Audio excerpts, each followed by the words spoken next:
एक क्वेश्चन है मेरे पास आपके लिए। एक सेंटेंस है, मैं खेल रही हूं। इसकी इंग्लिश तो होगी आई एम प्लेइंग। लेकिन अगर इसी सेंटेंस में मैं टाइम ऐड कर देती हूँ, जैसे कि मैं 2 घंटे से खेल रही हूं, तो इसकी इंग्लिश क्या बनेगी? क्या आप बता सकते हैं? देखिए, अगर आप इसका आंसर करेक्ट दे पाते हैं देन तो बहुत ही अच्छी बात है। लेकिन अगर आपको किसी भी तरह की कोई कंफ्यूजन है इसको आंसर करते हुए, तो ये वीडियो आपके लिए ही है। और इसका करेक्ट आंसर होगा I have been playing for 2 hours. अब यहां पर हैव क्यों आया, फॉर क्यों आया, ये सारा कॉन्सेप्ट इस वीडियो के थ्रू आपको क्लियर होगा। Hi, my name is Aanchal and welcome back to Satya English classes. Video start करने से पहले, अगर आपको लगता है ऐसा कि मेरी वीडियोस आपको यूजफुल लग रही हैं या आपको समझ आ रहा है, आपके कॉन्सेप्ट क्लियर हो रहे हैं, तो आप कमेंट्स करके जरूर बताया कीजिए। आप शेयर भी कर सकते हैं, लाइक भी कर सकते हैं वीडियोस को। अब हम अपना टॉपिक स्टार्ट करते हैं। देखिए, आज का हमारा टॉपिक है present perfect continuous tense. Present perfect continuous tense बहुत ही यूजफुल होता है। इसमें एक डिफरेंस मैं आपको पहले ही क्लियर कर दूं। एक, जैसे मैंने आपको एक एग्जांपल भी दिया था कि मैं खेल रही हूं, और मैंने दूसरे में टाइम ऐड करा था कि मैं 2 घंटे से खेल रही हूं। देखिए, मैं खेल रही हूं होता है प्रेजेंट कॉन्टिन्यूअस टेंस। जब कोई टाइम ऐड नहीं होता तो वो सिंपल टेंस होता है। जैसे उसमें आप इजआरएम के साथ आईएनजी लगाते हो। इस पे एक मैंने वीडियो बना रखी है प्रेजेंट कॉन्टिन्यूअस पे। मैं पढ़ रही हूँ, आई एम स्टडिंग। वो खेल रहा है, ही इज प्लेइंग। इसमें हम इजआरएम के साथ वर्ब में आईएनजी लेते हैं। लेकिन अगर हम यहाँ पे टाइम को ऐड कर देते हैं, मतलब कोई सिचुएशन पास में चल रही है और आगे तक चल रही है, खत्म नहीं हुई है, और उसमें टाइम अगर आ रहा है, तो वो प्रेजेंट परफेक्ट कॉन्टिन्यूअस टेंस हो जाता है। जैसे मैंने बोला I have been playing for 2 hours, क्योंकि इसमें हमने टाइम लगाया। आई एम प्लेइंग में टाइम नहीं है, लेकिन इसमें टाइम है। वो एक्टिविटी चल रही है, लेकिन ये एक्टिविटी पास में शुरू हुई थी और अब तक चल रही है।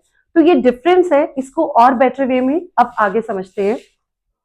देखिए, प्रेजेंट परफेक्ट कॉन्टिन्यूअस टेंस के 3 यूजेस होते हैं। हम सबसे पहले इसके फर्स्ट यूज को सीखेंगे आउट ऑफ 3। इसका पहला यूज है to express an action that began at some time in the past and has been in progress till the time of speaking। मतलब ये एक्टिविटी, कोई भी एक्टिविटी पास में कभी शुरू हुई है और अब तक चल रही है, वो एक्टिविटी खत्म नहीं हुई है। इसको यहाँ पे हम एग्जाम्पल के तौर पे समझेंगे, लेकिन उससे पहले इसके हम पहचान और ऑर्डर को समझ लेते हैं। इसकी पहचान होती है एंड में रहा है आएगा। जैसे मैंने बोला कि मैं 2 घंटे से खेल रही हूं, तो रहा है, रही है, रहे हैं, ये एंड में जरूर आएगा, लेकिन साथ में से भी आएगा। मैं 2 घंटे से खेल रही हूं, यहाँ पे रहा है के साथ से आएगा, क्योंकि हम टाइम को ऐड करेंगे। तो से रहा है, से रही है, से रहे हैं, यहाँ पे से रहे हैं हम यहाँ पे लिखेंगे। देन नेक्स्ट है हमारा ऑर्डर। ऑर्डर में आएगा सबसे पहले सब्जेक्ट, फिर हैज और हैव में से कुछ भी एक, देन बीन आता है यहाँ पे, देन वर्ब की फर्स्ट फॉर्म में हमने आईएनजी लेना है, उसके बाद ऑब्जेक्ट, और उसके बाद सिंस या फॉर। अब सिंस या फॉर आता है बेसिकली टाइम के लिए, क्योंकि हम टाइम बता रहे हैं। मैं ये नहीं कह सकती आई am playing from 2 hours. From हम जनरली लगा देते हैं, जो कि इनकरेक्ट है। तो फ्रॉम नहीं आता टाइम के लिए, टाइम के लिए सिंस या फॉर ही आता है, इसको भी याद रखना है। अब आगे बढ़ने से पहले, सेंटेंस को बताने से पहले, सिंस और फॉर का यूज क्लियर होना बहुत ही जरूरी है कि सिंस कब आता है और फॉर कब आता है, क्योंकि इस पे काफी लोग कंफ्यूज हो जाते हैं।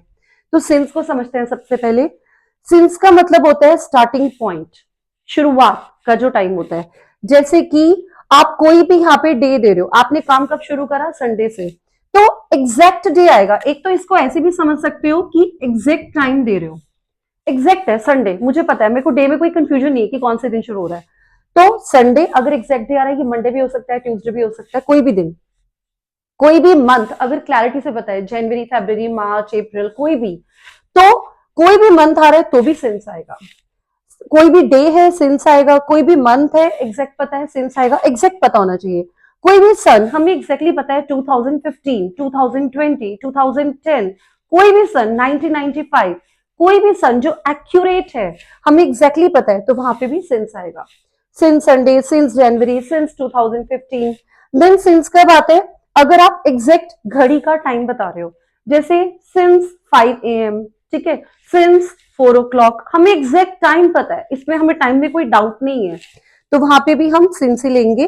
देन बचपन की बात अगर हम करते हैं, सिंस चाइल्डहुड, बचपन से यहाँ रह रहा हूं, तो चाइल्डहुड के साथ भी सिंस लगता है।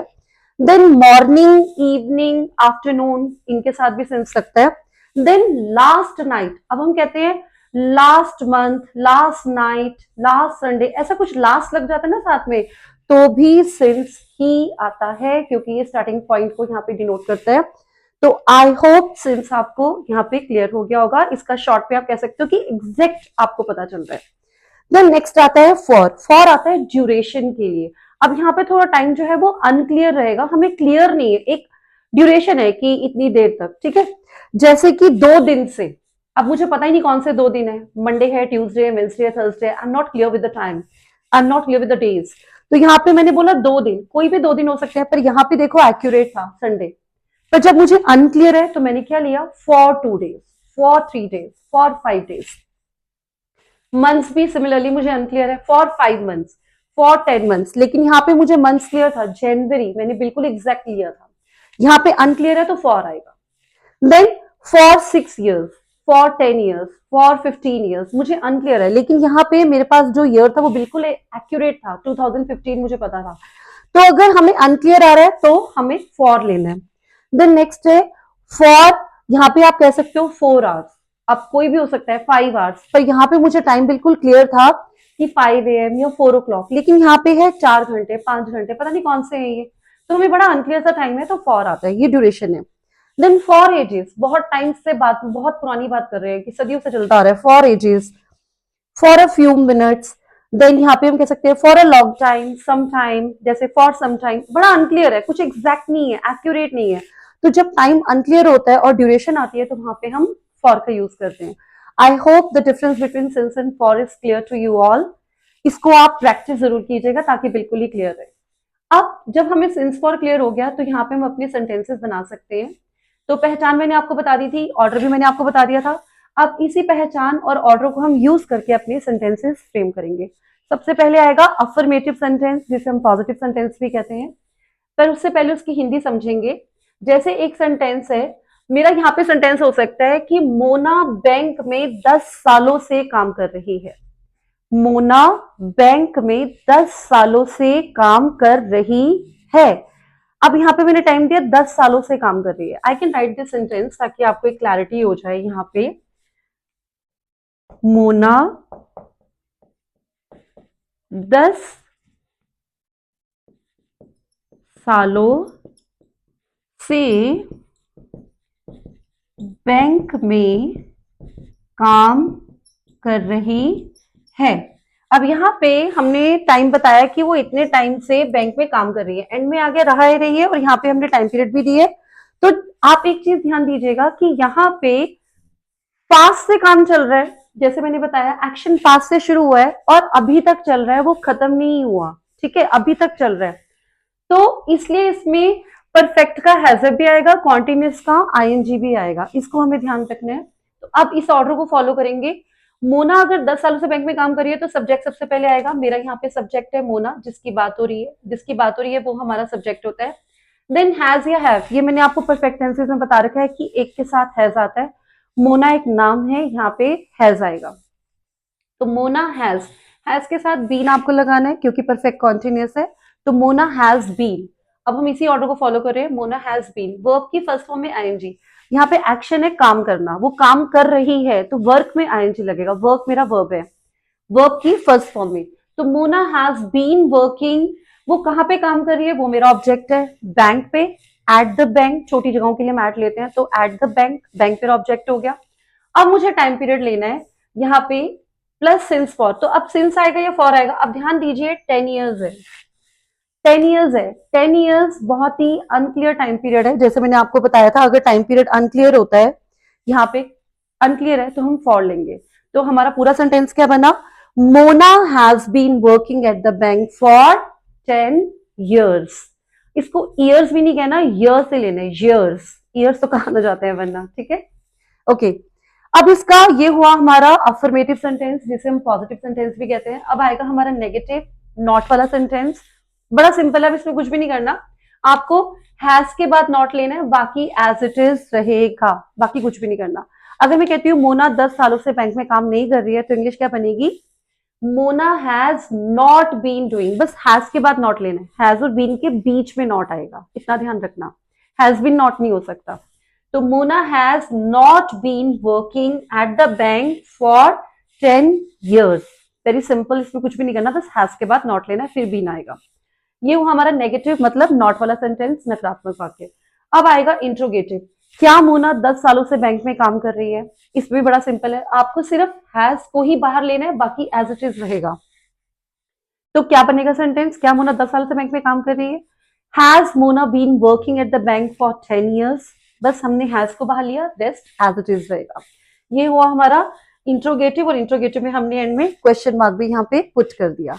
अब नेक्स्ट है हमारा नेगेटिव इंट्रोगेटिव। क्या मोना 10 सालों से बैंक में काम नहीं कर रही है?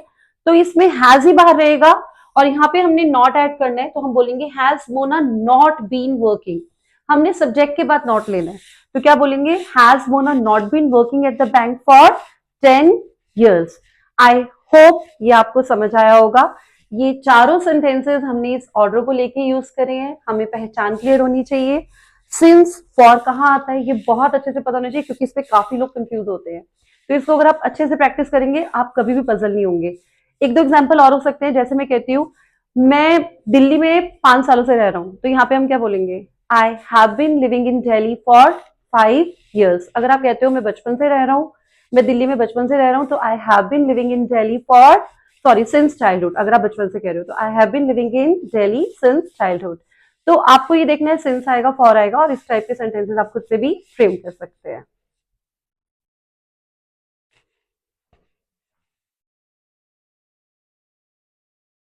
अब हम इसी जो हमारा टॉपिक है प्रेजेंट परफेक्ट कॉन्टिन्यूअस, इसका सेकंड यूज सीखेंगे। इसका सेकंड यूज क्या होता है? To express an action that has just finished और that finished only a short time अगो।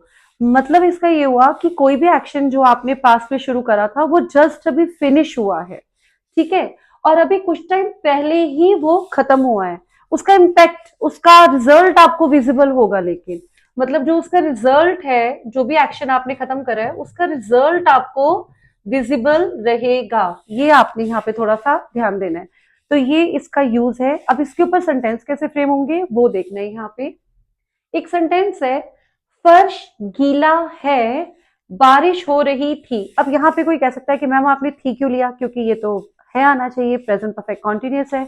लेकिन आप यहाँ पे ध्यान दीजिएगा, यहाँ पे थी इसलिए आया क्योंकि हमने बोला कि जो एक्शन है वो फिनिश हो गया, जो भी एक्शन है वो स्टॉप हो गया, जो भी आप काम कर रहे थे पहले वो अब खत्म हो गया, तो इसलिए यहाँ पे हिंदी में था आएगा, इसका ध्यान रखना है। लेकिन है ये प्रेजेंट परफेक्ट कॉन्टिन्यूअस, क्योंकि उसका रिजल्ट हमें अभी भी विजिबल है। एग्जाम्पल दोबारा समझते हैं। फर्श गीला है, ये उसका इम्पैक्ट है, ठीक है, जो भी एक्शन था ये उसका इम्पैक्ट है। बारिश हो रही थी तो ये उसका इम्पैक्ट है कि फर्श गीला है। बारिश हो रही थी, अब इसकी इंग्लिश कैसे बनेगी? फर्श गीला है कि तो सिंपल है, द फ्लोर इज वेट, गीले को हम वेट बोलते हैं। अब ये हमारा प्रेजेंट परफेक्ट कॉन्टिन्यूअस टेंस है, तो यहाँ पे हम क्या बोलेंगे? बारिश वाले जो सेंटेंसेस है उनकी शुरुआत इट से होती है। आप ये नहीं कह सकते रेन हैज बीन रेनिंग। बारिश वाले नेचर से जुड़े जो भी सेंटेंसेस होते हैं वो इट से शुरू होते हैं। तो हम यहाँ पे क्या बोलेंगे? इट सब्जेक्ट आएगा, देन हैज, हैव में से हैज आएगा क्योंकि इट सिंगुलर है। इट हैज बीन, हैज के साथ बीन लगेगा। It has been raining, RAINING, हमने वर्ब की फर्स्ट फॉर्म रेन में ING लगा दिया। अब यहाँ पे कोई टाइम पीरियड नहीं आएगा, क्योंकि हमारा सेकंड यूज ही यही है कि कोई जो पीछे काम शुरू हुआ था वो अब खत्म हो गया है, तो इस वाले में टाइम पीरियड नहीं आएगा, ये कुछ टाइम पहले ही खत्म हुआ होगा, हम ये कहना चाह रहे हैं।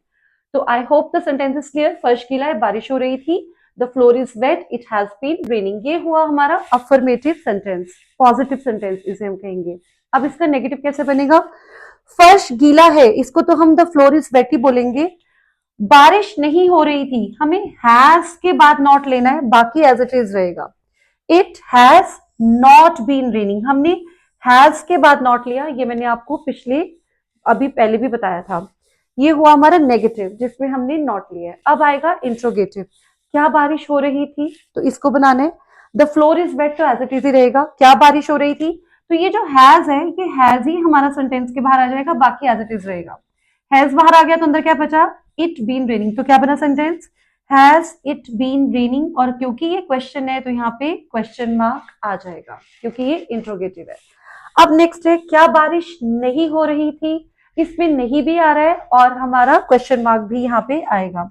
तो यहाँ पे हम क्या बोलेंगे, नेगेटिव भी है और इंट्रोगेटिव भी है, तो हम क्या बोलेंगे, has it not been raining. ये मैंने आपको पहले भी एग्जाम्पल दिए थे, ये उसी के आगे के एग्जाम्पल्स है। I hope this concept is clear. और अब हमारा प्रेजेंट परफेक्ट कॉन्टिन्यूअस का थर्ड और लास्ट यूज रह गया, उसको समझते हैं। ये जो इसका लास्ट यूज है वो हम करते हैं टू एक्सप्रेस रिपीटेड एक्शंस। मतलब कोई भी चीज जब बार बार हो रही होती है ना, तो इस टेंस का यूज होता है। जैसे वो बार बार मेरे घर आ रहा है, या हम बार बार उससे बात कर रहे हैं, कोई भी चीज जो बार बार होती है। मुझे यही किताब बार बार या हर साल मिल रही है, ये किताब मुझे हर साल मिल रही है। कोई भी चीज जो आपको लगता है रिपीटेड हो रही है इस टाइप के, तो वहां पर भी हम इस टेंस को यूज करते हैं। तो यहाँ पर इसका एग्जाम्पल है, वह मुझे बार बार फोन कर रही है।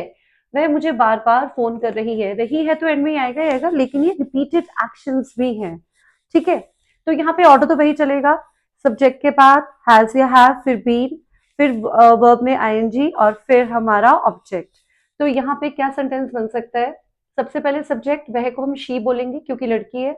फिर हैव या हैज बीन में हैज आएगा क्योंकि शी एक है, तो शी हैज बीन पूरा यूज करेंगे, शी हैज बीन।